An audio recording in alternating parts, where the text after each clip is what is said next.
Pakistan defence analysis में खुशामदीद।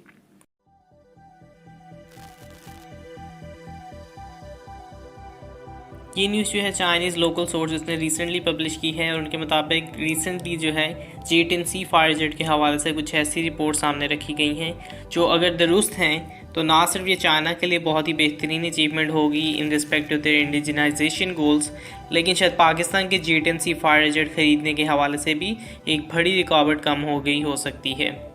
ये report किया जा रहा है कि PLA की जानिब से जो है उनकी 25th एयरफोर्स ब्रिगेड में WS-10B इंजन बेस्ड J-10Cs जो हैं वो एक्टिव सर्विस के अंदर दाखिल कर लिए गए हैं। कुछ रूमर्स के मुताबिक ये 27th ब्रिगेड भी हो सकती है, लेकिन ज़्यादा चांसेस जो है इसके 25th एयरफोर्स ब्रिगेड के ही हैं। शांटो के पास ये एयरबेस है ताइवान के या चाइनीज़ ताइपे के बिल्कुल अपोजिट में, जहाँ पे Chinese J-7E fire jet operate करते हैं और उनकी ग्रेजुअली जो है इन WS-10B equipped J-10C fire jets के साथ जो है रिप्लेसमेंट की जा रही है। एज अ प्रोटोटाइप तकरीबन 2011 से J-10C जो है वो WS-10B के साथ फ्लाई कर रहा है, लेकिन इसको कभी एक्टिव सर्विस में दाखिल नहीं किया गया है क्योंकि इसमें चंद प्रॉब्लम्स मौजूद थी जिसको अब ऐसा लगता है कि पूरी तरह से सॉल्व कर दिया गया है और अब इसे एक्टिव सर्विस में WS-10B इंजन के साथ देखा जाएगा। पाकिस्तान के लिए ये इस तरह से अहम है कि जहाँ तक मुझे आइडिया है पाकिस्तान सैटर्न AL-31F इंजन जो है उनके साथ J-10C इसको फ्लाई नहीं करना चाहता था और WS सीरीज़ के मेच्योर होने का इंतज़ार किया जा रहा था। तो ये एक बड़ी वजह हो सकती है अभी तक पाकिस्तान के पास J-10C फायर जेट ना होने की। अगर ये जो है आगे चल के ठीक साबित होती हैं तो हकीकतन पाकिस्तान के J-10C परचेज़ करने के चांसेस जो हैं वो बहुत ज़्यादा बढ़ जाएंगे।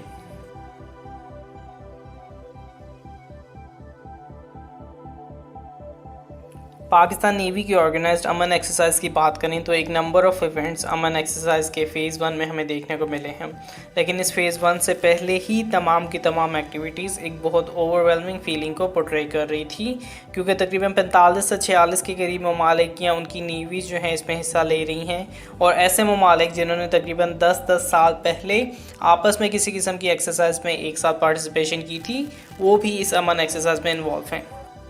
नेवल चीफ इस एक्सरसाइज में बहुत एक्टिवली इन्वॉल्व हैं और रिसेंट एक्टिविटीज़ में उन्होंने बहुत सी फॉरेन शिप्स का विज़िट किया है जिनमें रशियन नेवी की फ्रिगेट एडमिरल ग्रिगोरोविच भी मौजूद थी, या इस विज़िट को जो है आप तमाम विज़िट्स की हाईलाइट कह सकते हैं। इस विज़िट में एडमिरल ग्रिगोरोविच के captain of the 3rd rank ने इस शिप के डेमोन्स्ट्रेशन परफॉर्म करके दिखाए।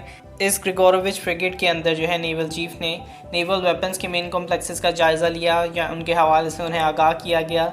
उसके बाद जो है कि A-27P search and rescue helicopter से उन्हें आगाह किया गया, जो कि सर्च एंड रेस्क्यू हेलीकॉप्टर के साथ साथ एक डीमाइनिंग डिटैचिंग हेलीकॉप्टर भी बताया जाता है। यानी शिप के जो है मेजर शिप कॉम्प्लेक्सेस के हवाले से उन्होंने जायज़ा लिया है और उनके हवाले से उन्हें ब्रीफ किया गया है और उसके साथ साथ नेवल चीफ ने जो है एडमिरल ग्रिगोरोविच के हवाले से अपने रिमार्क्स भी दर्ज किए हैं। उसके अलावा मुलाकातों की बात करें तो US ने एब्सेंट रशियन, जॉर्डेनियन, जिबूटी और बहुत से डेलीगेट से जो है उन्होंने मुलाकात की है। इस अमन एक्सरसाइज के फ़ेज़ 1 के तहत जो है बहुत सी चीज़ें या बहुत सी एक्सरसाइजेस परफॉर्म की गई हैं। स्पेसिफिकली हम बात करें तो फ़ेज़ 1 के तहत स्पेशल ऑपरेशन फोर्सेस ने काउंटर टेररिज्म एक्टिविटीज़ परफॉर्म की और इन डेमोन्स्ट्रेशंस के अंदर जो है उन्होंने मुख्तलिफ मैन्यूवर्स जैसे dolphin manoeuvre, firearms drill, clearance operation, fast boat recoveries, static line parajumps, उसके अलावा हॉवरक्राफ्ट में स्पेशल ऑपरेशन फोर्सेस ने या मरीन प्लाटून्स की इंसर्शन वगैरह जो है ये भी मौजूद थी। हीलोस के बॉम्बर्स, फ्री जंप्स, ये तमाम चीज़ें इसमें मौजूद हैं। फन फैक्ट ये है कि अमन ड्रिल्स के अंदर बैंड कंपटीशन भी होने वाला है, तो ये भी अमन एक्सरसाइज का एक हिस्सा कहा जा सकता है कि इस एक्सरसाइज के ज़रिए कल्चरल एक्सचेंज को प्रमोट किए जाने की कोशिश की जा रही है। ऑल इन ऑल ये अमन एक्सरसाइज जो है बहुत फ्रूटफुल साबित हो सकती है। इसमें चाइना अपनी टाइप 52 डिस्ट्रॉयर सामने लाया हुआ है, टर्की, साउथ कोरिया, जापान, तमाम अहम ममालिक जो हैं इसमें मौजूद हैं। तो ये पाकिस्तान की प्रीमियर नेवल एक्सरसाइज जो है पाकिस्तान नेवी के लिए बहुत अहम रोल प्ले कर रही है।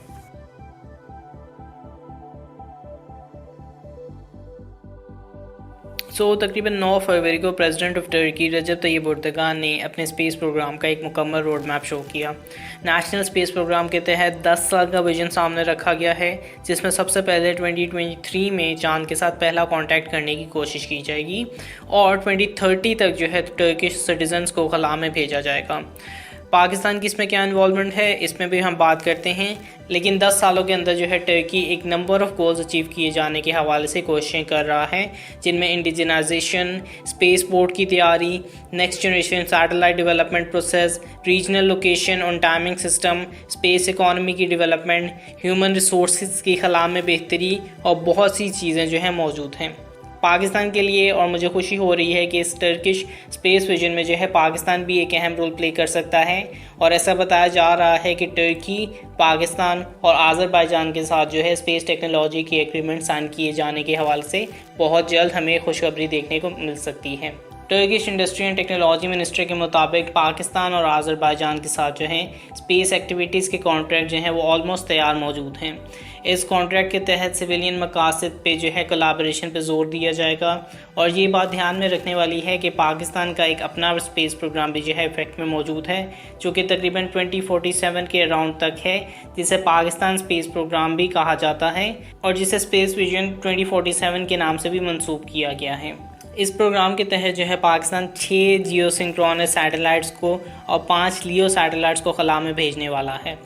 नाउ एक चीज़ जो स्पेस विजन में प्रॉपरली मेंशन नहीं है या जिसकी ज़रूरत होनी चाहिए वो ये है कि पाकिस्तान अपनी सैटेलाइट लॉन्च व्हीकल की तैयारी कब कर रहा है। इस पूरे स्पेस प्रोग्राम के बावजूद सैटेलाइट लॉन्च व्हीकल की तैयारी जो है एक ऐसा एस्पेक्ट है जो कि किसी तौर भी सीरियस नहीं लिया जा रहा है। प्राइवेट लेवल पे जो है the rocket and satellite company के नाम से जो एक कंपनी है वो एक लियो स्केल का सैटेलाइट लॉन्च व्हीकल बनाने में इंटरेस्टेड है। और रिसेंट चंद हफ्तों में कुछ रिसर्च करने के बाद इस कंपनी से मेरी उम्मीदें थोड़ी और बढ़ गई हैं और इंस्टेड के जो मैं सोच रहा था कि एक फेलियर हो सकता है, उसकी बजाय इसके हवाले से मुझे पॉजिटिव न्यूज़ ही सुनने को मिल रही है। लेकिन जब हम गवर्नमेंट लेवल पे बात करते हैं तो ये एक बहुत अहम चीज़ है कि इस हवाले से हमारे पास कुछ लेवरेज मौजूद हो। टर्की ने रिसेंटली या रादर तैयब उर्दगान ने स्पेस एक्स के इलॉन मस्क के साथ चंद दिन पहले टेलीफोनिक कन्वर्सेशन की थी, जो कि यकीनन एक पॉजिटिव इंडिकेटर है। टर्की और आज़रबाईजान के साथ ये कॉपरेशन बहुत मुस्बत साबित हो सकती है। एक और पाकिस्तान टर्क कॉपरेशन का अमली सबूत हमें कुछ दिन पहले ही देखने को मिला था, जिसमें टर्की के लिए बनाए जाने वाले सुपर मुशाक जो हैं अपने फ़्लाइट टेस्ट को परफॉर्म कर रहे थे। ये पहली बार है कि टर्की के सुपर मुशाक को जो है फ़्लाइट टेस्ट परफॉर्म करते हुए देखा गया है। तो होपफुली ये कॉपरेशन जो है आपस में आगे बढ़ती चली जाएगी और होपफुली जो स्पेस के हवाले से रिसर्च एंड डेवलपमेंट की अपॉर्चुनिटी पाकिस्तान के पास मौजूद है, टर्की और आज़रबाईजान के साथ मिलके पाकिस्तान इसको ऑलरेडी अवेल कर चुका है। और इस कॉपरेशन से जो है पाकिस्तान के स्पेस प्रोग्राम में हमें कई गुना इम्प्रूवमेंट जल्द ही देखने को मिलेगी। इतना ही, लाइक वीडियो सब्सक्राइब, और अगर आपको कोई फीडबैक है तो उसे कमेंट बॉक्स में डालिए। तब तक के लिए पीस आउट, पाकिस्तान जिंदाबाद।